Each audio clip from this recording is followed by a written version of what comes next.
포태법이라고 하는 것은 12운성이라고도 하는데, 이 포태법 12운성은 오행의 왕상휴수사를 논하는 것을 말합니다.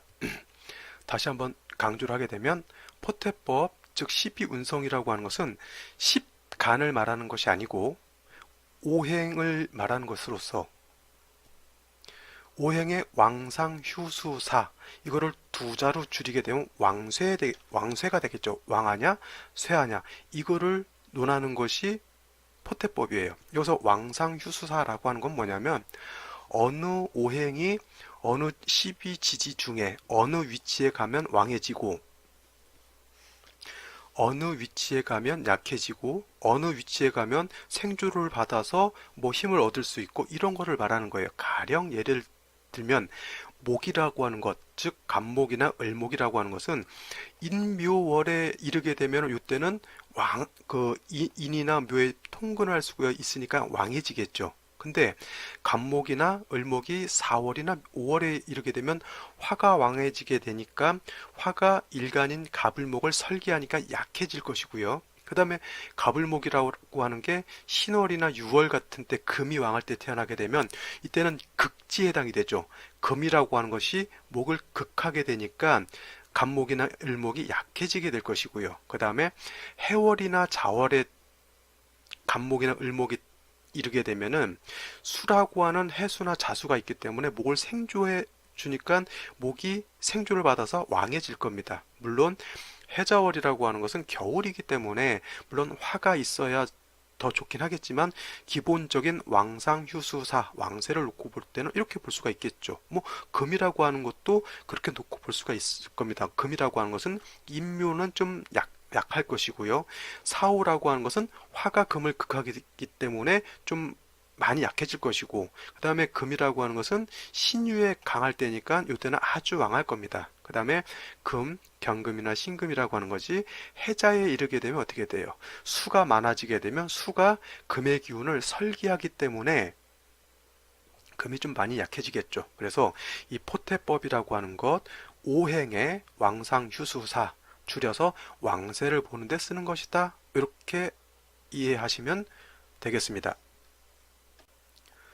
그래서 이 포태법 12운성은 오행의 왕세를 보는 단계를 12단계로 이렇게 구분을 해놨어요. 그래서 12단계로 구분을 해놨다고 해서 이거를 달리 12운성이라고도 말하는 것이죠. 그래서 이 12단계를 이렇게 보게 되면 이와 같아요.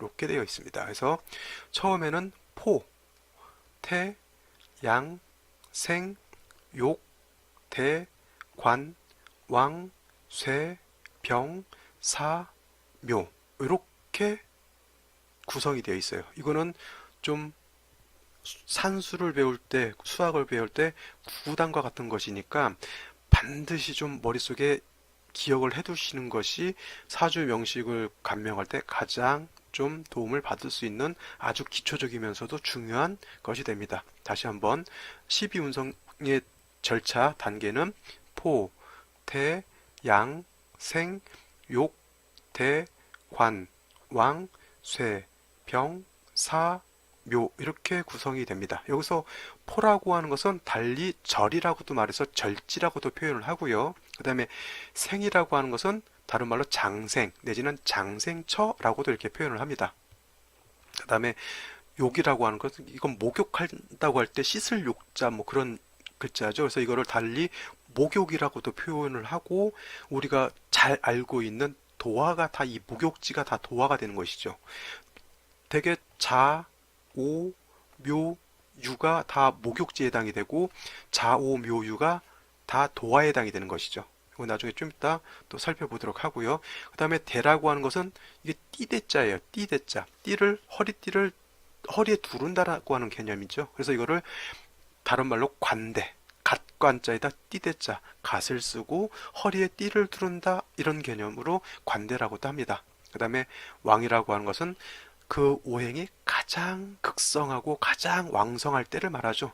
그래서 이거를 제왕이라고도 이렇게 표현을 하고요.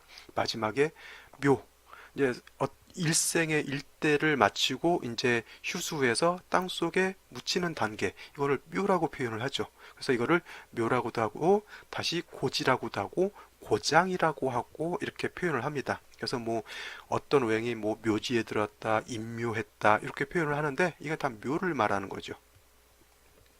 자, 이 단계 12단계 꼭 머릿속에 기억해 두시고요. 그 다음에 달리 표현하는 이 단어들도 기억해 두시면 좋겠습니다. 다음으로 여기 보면은 아주 생소한 단어들이 있죠. 자, 뭐라고 되어 있냐면 목어 기포신, 화토어 기포해, 금어 기포인, 수어 기포사 이렇게 표현을 되어 있어요. 아, 이게 뭔 말일까요? 그죠? 자, 지금 아까 포태법 12단계를 말씀을 드렸는데 이 각각의 하나가 다 어디에서 작용을 하게 될 겁니다.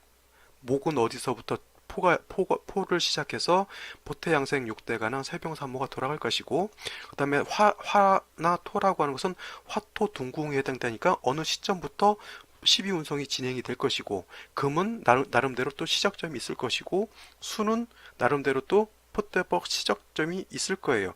각각 오행이 그 시작점이 다 다릅니다. 오행이 포태법 시작점이 다 똑같이 해서 똑같이 돌아간다라고 하면 어떻게 돼요? 12지지가 다 금이 왕한데 목도 왕하고 수도 왕하고 토도 왕하고 화도 왕하고 이렇게 되는 거죠. 이렇게 되면은 균형이 맞지 않게 되겠죠. 그래서 요 말이라고 하는 것은 목이라고 하는 것은 포를 일으키는 것이 신이라고 하는 뜻이에요. 자, 목은 신에서 포를 일으킨다라고 하는 개념이죠. 그래서 신에서부터 포, 태, 양, 생, 욕, 대, 관, 왕, 쇠, 병, 사, 묘 이렇게 가는 거죠. 그래서 흔히들 목이 미를 보면 고지를 만났다 그러죠. 그죠? 그래서 이거 왜 그러냐면 이와 같아요. 목은 여기서 포를 일으켜서 포태양생 육대관왕 쇠병사묘 이렇게 해서 미가 고지가 되는 거죠. 이해되시겠어요? 다음으로 화토는 같이 진행을 합니다. 이것을 화토동궁이라 그래요. 화토동궁. 화와 토는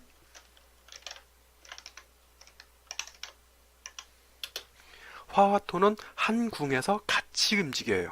왜냐하면 화가 왕해지면은 화가 토를 생하게 되니까 토가 같이 왕해지겠죠. 명리라고 하는 것은 상극의 개념보다는 상생의 개념을 더 중시하게 돼 있어요. 그래서 동궁론에는 화토 동궁론이 있고 수토 동궁론이라고 있는데 수토는 수와 토가 같은 궁에서 움직인다라고 하는 뜻이고 화토는 화와 토가 같은 궁에서 움직인다라고 하는 뜻인데 수토 동궁 같으면은 뭐 그런 거 있죠. 뭐 풍수라든가 다른 어떤 술수에서는 수토동공을 쓰는 경우가 있긴 한데 말씀드렸지만 명리라고 하는 것은 상극의 관계보다는 상생의 개념을 더 중시해서 놓고 보기 때문에 화토를 같이 보는 거죠. 그래서 화토는 화토어 기포해라고 해서 이 해에서부터 포를 같이 일으키는 거예요. 그래서 여기서부터 화와 토는 포, 태, 양, 생, 욕, 대, 관, 왕, 쇠, 병, 사, 묘 이렇게 들어가는 거죠. 그래서 화는 술을 보게 되면 임묘한다 그러죠. 약해진다 이렇게 되는 거예요. 다음으로 금어기포인이라고 하죠. 금이라고 하는 것은 인에서 포를 일으킨다 그랬어요. 그래서 인에서 금이라고 하는 것은 절지에 해당이 되죠. 그래서 금이 경금일간이나 신금일간들이 인월에 태어나게 되면은 약한 거예요. 약할 때 태어난 것이고 여기서부터 포를 일으키게 되니까 어떻게 돼요? 포, 태, 양, 생, 욕, 대, 관, 왕, 쇠, 병, 사, 묘 이렇게 가죠. 그래서 금이라고 하는 것은 인이 절지, 묘가 태지에 해당이 되니까 인묘월에 태어나게 되면 약할 때 태어난 것이고요. 경금일간이나 신금일간이 축월에 태어나면 묘지에 태어난 거니까 이때도 약하겠죠. 근데 경금일간이나 신금일간이 신월이나 유월에 태어나게 되면 어떻게 돼요? 이때가 관왕에 해당이 되죠. 그러면 경금일간이나 신금일간이 신유월에 태어나게 되면 아주 왕성합니다. 그죠?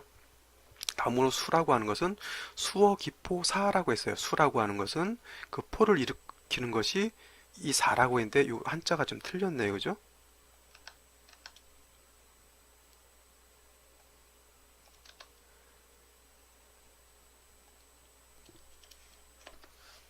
네, 급 수정을 했습니다. 자, 수호, 기포, 사가 아까 죽을 사자가 아니었죠. 요 사, 우리 그 지지 임묘진 사 할 때 요 사지요. 그래서 수라고 하는 것은 포를 일으키는 것이 요 사, 여기서 일으킨다는 얘기죠. 그래서 수라고 하는 것은 4월에 태어나거나 5월에 태어나게 되면 포, 절지, 태지에 해당이 되니까 굉장히 약할 때죠. 4, 5월. 그래서 수라고 하는 것이 4월이나 5월에 태어나게 되면 한여름에 가뭄 들어서 비가 안 오면 수가 어떻게 돼요? 강바닥도 마르고 다 그렇게 되잖아요. 그래서 4, 5월 한여름에 수가 태어나게 되면 약한 거예요. 그죠? 그래서 수라고 하는 것은 요 사에서 포를 일으켜서 포, 태, 양, 생, 욕, 태, 관, 왕, 쇠, 병, 사, 묘 이렇게 돌아가는 거죠. 그래서 잘 보면은 금이 왕할 때는 금이 왕하면 왕할수록 뭐가 파극이 되죠? 목이 파극이 되죠. 목이 약해지죠. 그러니까 신유월은 금이 왕한 반면 어떻게 돼요? 목이 약해지는 것이고, 그죠? 해자월은 수가 왕할 때죠. 계절로는 겨울에 해당이 돼요. 그러니까 수가 왕하면 왕할수록 위축되고 파극되는 게 뭐예요? 화죠, 화. 그러니까 해자월은 수는 왕인데 반대로 화가 약해지게 되는 것이고, 그 다음에 4, 5월로 가게 되면 어떻게 돼요? 화가 왕해지니까 그 반대로 날이 뜨거워지면 어떻게 돼요? 수가 약해지는 거죠. 그렇게 해서 이 12지지 사계절이 순행을 하면서 오행이 어떤 오행은 어느 계절에 왕하고 어떤 오행은 어느 계절에 약하고 그렇게 해서 왕세가 이렇게 달라지게 되죠. 그거를 왕상 휴수사 두 자로 왕세라고 하는 건데 계절에 따라서 원령에 따라서 그게 다 달라진다라고 하는 개념을 보는 것이 이 포태법 12운성이라고 하는 것입니다.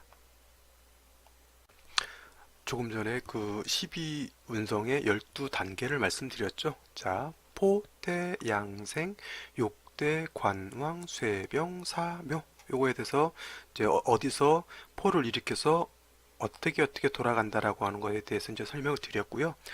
요번에는 이 각각의 의미들을 간단하게만 이제 살펴보도록 하겠습니다. 자, 절이라고 하는 것, 포라고 하는 것, 이제 뭐 같은 의미로 쓰게 되는데 저 같은 경우는 포라는 단어보다는 절이라고 하는 단어를 좀 많이 써요. 절지 이렇게 얘기를 하죠.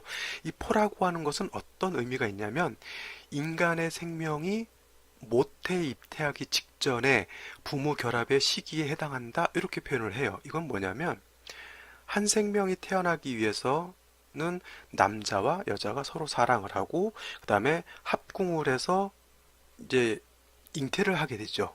이 절이라고 하는 단계는 뭐냐면 부모가 합궁을 하려고 하는 그런 단계에 해당되는 거죠. 아직 모태에 입태가 되지 않은 상태. 이거를 절이라고 하는 거예요. 또 쉬운 말로 농부들이 땅에다가 곡식이나 씨앗을 심어놓은 단계, 이런 단계예요. 그러니까 아주 약할 단계죠. 그죠? 요게 절의 단계입니다. 그러니까 어떤 오행이 절지에 태어났다라고 하는 것은 굉장히 약할 때 태어난 거예요. 다음으로 태라고 하는 건 뭐예요? 태라고 하는 것은 이제 남자와 여자가 합궁을 해서 한 생명체가 모체에 입태된 단계예요. 이제 쉽게 말하면 난자와 정자가 만나서 이제 뭐 여성의 이제 모체에 이제 잉태가 되는 단계.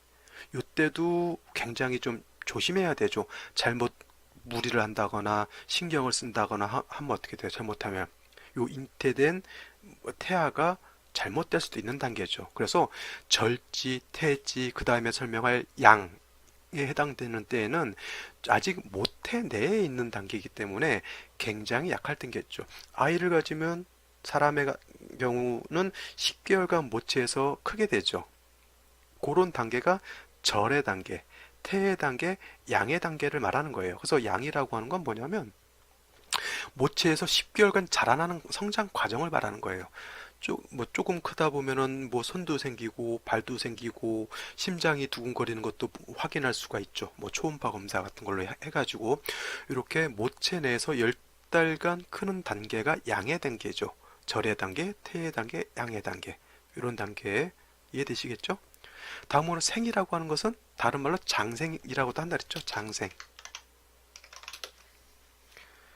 이 장생의 단계는 모태에서 이제 비로소 아기가 출생하는 단계예요. 이때 그죠? 모체에 있다가 세상 밖으로 나오는 단계. 그래서 장생인 경우에는 그 오행이 그 장생처에 뿌리를 둘 수 있다 해서 이때는 좀 장생처에 태어나게 되면 좀 세력이 있는 걸로 볼 수가 있죠. 이게 장생의 단계인 것이고요. 그 다음에 목욕이라고 하는 것은 아기가 태어나서 뭐 나이로 치면은 유치원 가기 전 단계, 뭐 이런 단계를 말하는 것으로서 유아, 꼬마 아기를 목욕시키고 대변이나 소변도 이렇게 씻겨주고 우유를 먹이는 그런 단계 있죠. 이 목욕의 단계가 다 자오묘에 해당이 되거든요. 그래서 목이라고 하는 것은 자에서 목욕지가 되는 것이고 금이라고 하는 것은 오에서 목욕지가 되는 것이고 그 다음에 화토는 묘에서 목욕이 되는 것이고 그 다음에 수는 유에서 목욕이 됩니다. 여기서 우리 나체도화라는 게 있죠. 나체도화가 여기서 나오게 되는 거예요. 나중에 이제 나체도화 설명할 때 말씀을 드리고요. 목욕이라고 하는 단계 유아를 목욕시키고 대소변을 씻겨주는 단계 옷을 요때는 뭐예요? 남자 여자 애기들 서로 옷을 벗겨놔도 창피하고 그런 걸 모르는 거예요. 모르는 단계죠. 그래서 목욕이라고 하는 게 약간 그런 함지라고 있죠. 고무함지. 우리 어렸을 때 애기들 씻기는 그런 고무함지. 그래서 이거를 목욕을 도화라고도 하지만 뭐 함지도화 뭐 이렇게도 표현을 하는 것이죠. 옷을 벗고 그 젊은 얘기로 쉬운 얘기로 옛날 시골 같은 때 어렸을 때 어떻게 돼요? 초등학교 이전에는 남자 여자 어떻게 옷 벗고 시내 개울 가서 같이 수영도 하고 이런 단계가 이 목욕의 단계입니다. 자, 다음으로 대라는 게 있죠. 이거 허리띠를 띈다 해서 대라고도 하고 그 다음에 이거를 관대라고도 한다 그랬죠. 관대. 이 관대라고도 합니다. 그래서 갓을 쓰고 띠를 두르는 단계. 뭐 사람으로 치면 한 대학생 정도 자기가 스스로 옷을 입을 줄도 알고 그런 단계죠. 소년 시절이라고는 뜻하는데 뭐 이제 이럴 때가 이제 우리가 고등학교 한 대학교 장대 정도의 나이를 이렇게 생각하시면 될 거예요. 그 다음에 관이라고 하는 것은 성장해서 결혼하는 단계, 그 다음에 벼슬을 해서 밖에 나가서 자기가 가진 어떤 포부라든가 꿈도 사회에 나가서 실현시킬 수 있는 이런 단계를 말하는 것이죠. 그러니까 이때는 나이로 따지면 뭐 한 30대에서 40대 초반 정도 이런 때를 말하는 것이고요. 그 다음에 이제 왕이라고 하는 것은 가장 왕성할 때라 이렇게 말씀드렸어요. 제왕이라 그랬죠. 제왕 내지는 제왕지라고도 이렇게 표현을 하죠. 제왕지. 그래서 이때는 그 일생에 있어서 가장 전성기라고 표현할까요? 가장 왕성하고 가장 뭐 피 끓는 어떤 그런 활동을 할 때 사회적으로도 가장 인지도가 높고 가장 파워 있을 때 주식으로 치면 가장 높이 올라갔을 때를 말하는 거예요. 그래서 이때를 왕이라고 하는 것이고요. 그 다음에 이제 설명을 하면 인생 최고의 극성한 장령 시절. 그러니까 이때는 이제 뭐 40대 중후반부터 50대 초중반까지 이때가 이제 사회적으로 많이 안정이 되고 뭐 그럴 때니까요. 이때 가장 왕성하다. 이때도 좌우묘가 해당이 돼요. 그 다음에 쇠라고 하는 것은 극성한 시점을 이제 지난 거죠.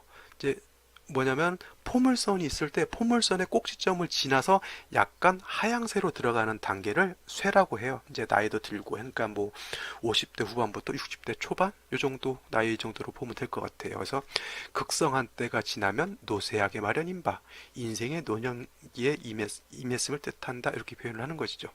그 다음에 이제 병이 되면 어떻게 돼요? 사람이 늙어서 시들고 병들고 이제 노년기에 들어가는 것이죠. 이때 나이로 뭐한 60대 후반, 70대 요 정도 가는 걸로 볼 수가 있죠. 이때는 이제 힘들고 그럴 때고 사라고 하는 것은 뭐예요? 시들고 병들어서 이제 생명이 끊어질까 말까 하는 그런 단계에 해당이 되는 것이고요.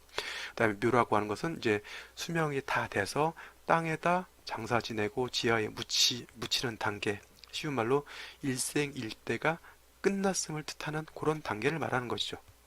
그러면 자 12운성 단계가 포태양생, 욕, 욕대, 관왕, 쇠병, 사묘 이렇게 해서 그러면 시작해서 끝이 나느냐? 절대 그런 건 아니죠.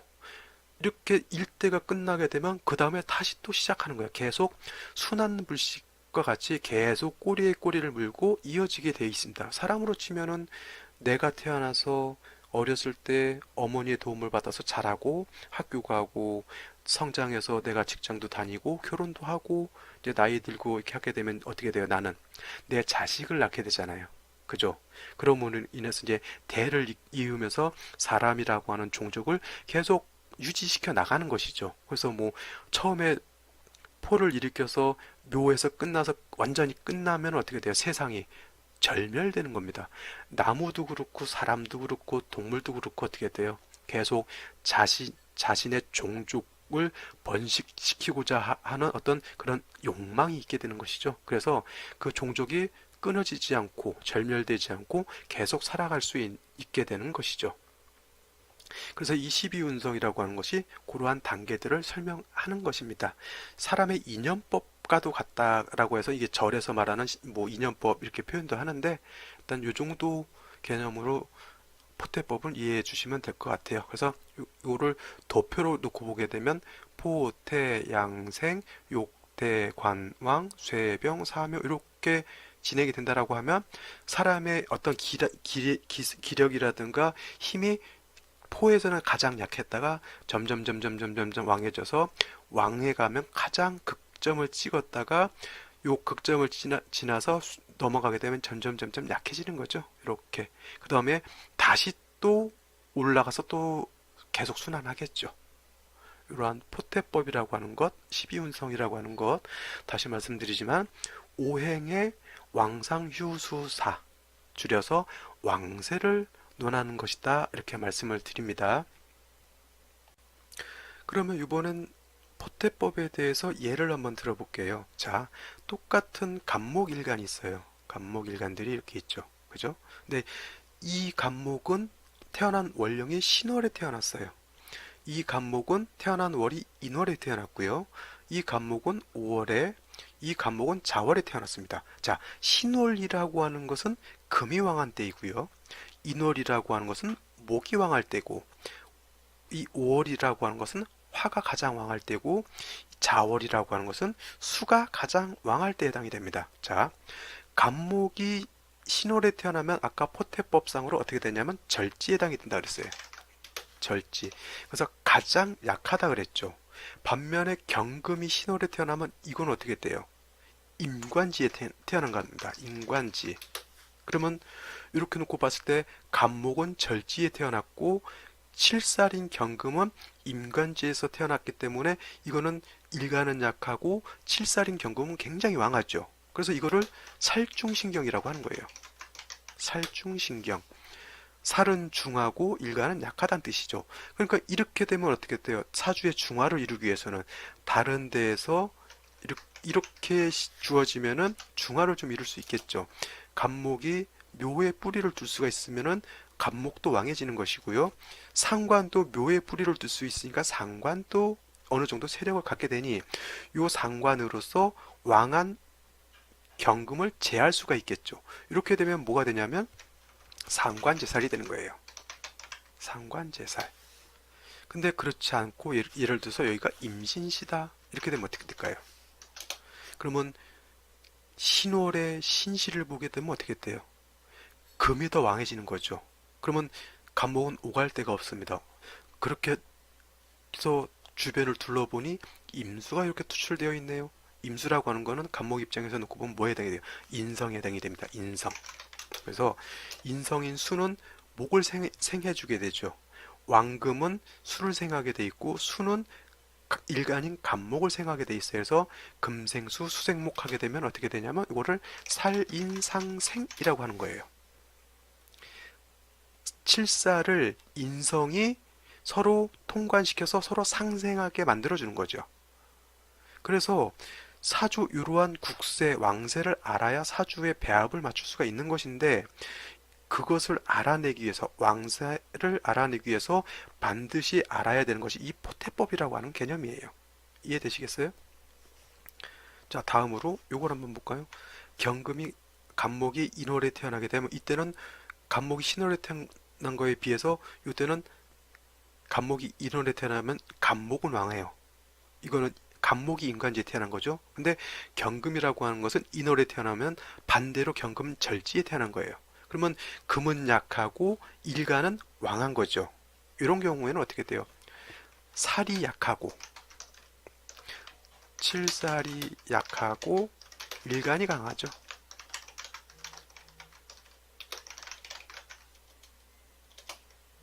그죠? 이런 경우는 이제 제자약살이라고 해서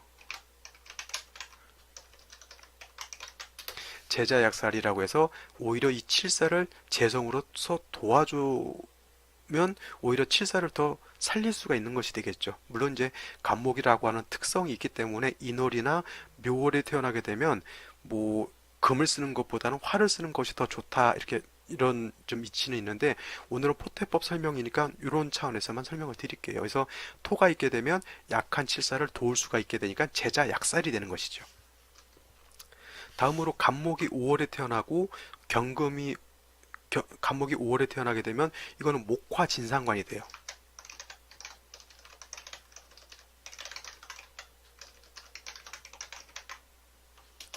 목화 진상관이라고 하는 거는 진짜 상관이라 해서 목은 일간은 목은 약하고 상관인 화가 왕하다는 뜻이에요. 그러니까 또 포태법으로 놓고 보면 간목이 5월에 태어나게 되면 이건 사지에 태어난 거죠. 사지.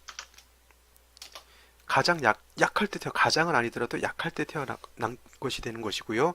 경금이라고 하는 것은 5월에 태어나게 되면은 목욕지에 해당이 되죠. 목욕지. 그래서 경호일주가 나체도화라고 하죠. 이건 나중에 이제 도화할 때 제가 설명을 드리도록 하고요. 이건 참고적으로만 이렇게 알아두세요. 자, 5월이라고 하는 것은 화가 가장 왕할 때예요. 그러니까 화가 가장 왕하니까 목의 기운은 설기를 당하니까 목은 약해질 것이고요. 경금이라고 하는 금은 화가 왕해지면 왕화가 경금을 극제를 하게 되죠. 이런 경우는 간목도 약하고 칠살은 경금도 약하게 되죠. 그러니까 이런 경우는 반드시 뭐가 있어야 되냐면 이렇게 있으면 이렇게 배합이 되면 어떻게 돼요? 수가 있게 되면 금이 유금이나 경금이 수를 생하게 되고요. 이 수라고 하는 것은 수생목해서 약간 목을 생해주면서 그죠? 요 개수라고 하는 것은 수기 때문에 왕한 화를 이렇게 억제를 하게 되는 거예요. 그래서 만약 간목이라고 하는 게 5월에 태어나서 사주가 이렇게 짜여지게 되면 아까 말씀드렸지만 목화 여기 되는데 인성이 있어서 목을 생해주고 화를 제어해주니까 이거를 상관폐인격이라 이렇게 표현하죠. 이 수가 있음으로 인해서 경금도 살아나는 것이고요. 간목도 살아나게 됩니다. 왜냐하면 이 화가 너무 왕함으로 인해서 목은 설기되니까 약해지는 것이고 또 화가 너무 왕해지면 금도 약해지게 되잖아요. 근데 수가 있게 되면 금이 수를 생하고 이 수는 목을 생하고 화를 제어해주는 역할을 하게 되는 거죠. 이 수 하나로 인해서 사주 전반이 중화가 이루어지게 되는 거죠. 자, 이것도 포태법이라고 하는 왕상휴수, 왕세를 모르면 이러한 배합을 맞추기가 힘들겠죠. 그 다음으로 마지막으로 이걸 한번 볼까요? 간목이 자월에 태어나게 되면은 수는 왕할 때죠. 물론 수가 목을 생하긴 합니다. 근데 기본적으로 수가 더 왕하고 목은 더 약하죠. 그죠? 이거를 모왕제사라 그래요. 모왕자세. 모왕자세라고 하는 건 뭐냐면 인성인 엄마는 왕한데 자식인 간목은 쇠하다, 약하다 이런 뜻이에요. 여기다 임수가 하나 더 투출하게 되면 어떻게 돼요? 이건 부목이 되죠. 수다 목부가 돼요. 수가 많아서 목이 뜨죠. 이걸 다른 말로 수범목부라고도 하고요. 이해되시겠어요? 간목이 자월에 들어서 임계수가 더 많아진다 이렇게 되면 이러한 현상이 나타나는 거죠. 자, 근데 자월의 경금은 어떻게 될까요? 이때는 아까 말씀드렸던 간목이 5월에 되는 간목이 화에 설기되듯이 자월이라고 하는 것은 수가 왕하기 때문에 경금의 기가 이 자의 설기를 당하는 거죠. 그 다음에 포태법으로 놓고 보면 경금이 자월에 태어나면 사지에 해당이 돼요. 사지. 그러니까 경금이 더더군다나 약해지겠죠. 간목 입장에서 놓고 보면 수가 많아서 한겨울에 수가 많아서 춥고 얼고 힘든 상황인데 경금이 또 있게 되면 이 금은 수를 생해주게 되니까 어떻게 돼요? 한기를 더 가중하는 역할을 하게 되는 거예요. 그래서 이런 경우에는 반드시 화가 있어야 되겠죠. 병화나 정화 같은 게 있어야 되겠 정화 같은 게 있어야 될 거예요. 물론 정화가 자수 위에 올라오진 않죠. 그래서 병화나 화가 있어 뿌리를 두고 투출하게 되면 이 화라고 하는 게 얼어붙은 대지, 얼어붙은 기후를 따뜻하게 해주면서 경금도 좀 억제하는 역할을 하게 될 거예요. 그죠? 이런 경우에는 병화도 있어야 되고 정화도 있으면 더 좋을 거예요. 다다익선이라고 하죠. 다다익선. 많을 쓰면 많을수록 좋다. 그 다음에 조후라고 하는 개념이 있어요. 조후. 조후라고 하는 건 뭐냐면 뜨거우면 시원하게 해주는 것이고 너무 추우면 따뜻하게 해주는 것을 조우라고 하는 것인데 조우의 긴박감, 조우의 절실함은 어디에 있냐면 한겨울과 한여름에 있어요. 왜냐하면 봄이나 가을 같은 경우는 어때요? 봄은 따뜻해요. 그렇게 반팔 입고 나가도 뭐 얼어 죽거나 뭐 더워 죽고 그러진 않아요. 가을도 좀 서늘하긴 하더라도 뭐 반팔 입고 나가도 뭐 살만합니다. 근데 여름 같은 데는 어떻게 돼요? 반팔 입고 나가도 너무 더워요. 작년 올해 엄청 낮에 더웠잖아요. 여름에 그죠? 겨울 같은 때도 너무 춥죠. 그래서 한여름과 한겨울의 조우의 개념이 굉장히 크다. 이런 개념도 좀 알아두시면 좋고요. 그 다음에 아까 말씀드렸지만 이 여름이라고 하는 것은 수가 약할 때고 금도 약할 때예요. 그러니까 금수가 많을수록 좋겠죠. 반면에 자월이라고 하는 것은 겨울이라 한겨울이라 굉장히 추울 때니까 화가 어떻게 돼요? 많을수록 좋을 거예요. 이 화라고 하는 것은 해월이나 자월에 태어나면 절지, 태지에 해당이 되니까 화도 약합니다. 그러니까 목화가 많아야 중화가 되겠죠. 이 포태법이라고 하는 개념 이해가 되시는지 모르겠네요. 이게 좀 기초 개념이면서도 이거를 좀 종합적으로 이해하지 못하면은 좀 많이 좀 이해하기가 좀 난해함이 좀 있긴 있습니다. 그래서 이와 같이 이해를 해주시면 좋을 것 같아요. 아까 이렇게 설명드렸죠. 간목이 신월에 태어나게 되면 간목은 약하고 경금은 왕한데 임수도 여기에 뿌리를 두니까 임수도 세력이 있죠. 임수가 신월에 태어나게 되면 이건 장생해당이 되고, 그죠? 이러한 역학관계를 잘 알아야, 그죠? 어떻게 중화가 되고 배합이 되는지를 알 수가 있을 것입니다. 자, 오늘은 이 포태법 12운성에 대해서 알아봤습니다.